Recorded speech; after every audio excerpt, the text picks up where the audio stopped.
Bună ziua, dragii mei, și bine v-am regăsit! Astăzi aș vrea să vă împărtășesc un gând frumos din Biblie, găsit în Psalmul 118 cu versetul 24, unde autorul acestui psalm spune așa: Aceasta este ziua pe care a făcut-o Domnul, să ne bucurăm și să ne veselim în ea. Avem câteodată tendința de a hotărî să ne bucurăm mâine, când o să aflăm rezultatul unei analize. Poate unul dintre dumneavoastră o să spună: o să mă bucur, dar mâine când îmi vine rezultatul la examen.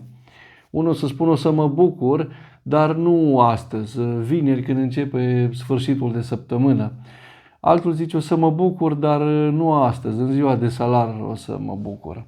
Și tot așa amânăm bucuria pentru altă zi, uitând că de fapt avem oportunitatea, ocazia deosebit de frumoasă din partea lui Dumnezeu de a ne bucura astăzi. Autorul acestui psalm 118 spune așa: Aceasta este ziua pe care a făcut-o Domnul, să ne bucurăm și să ne veselim în ea.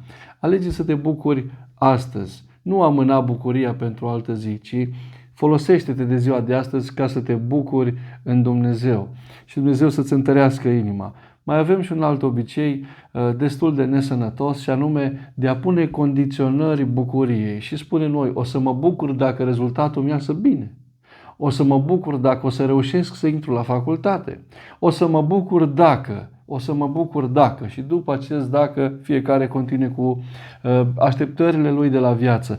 Dar spune cuvântul Domnului la Habacuc, capitolul 3, versetul 17 și versetul 18, căci chiar dacă smochinul nu va înflori, vița nu va da niciun rod, rodul măslinului va lipsi și câmpiile nu vor da hrană, oile vor pieri din staule și nu vor mai fi boi în grajduri, eu tot mă voi bucura în Domnul, mă voi bucura în Dumnezeul mântuirii mele. Amin.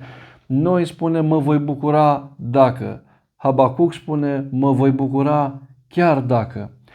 Roagă-te Domnul în ziua de astăzi: Doamne, dă-mi putere să mă bucur astăzi și dă-mi putere să mă bucur chiar dacă.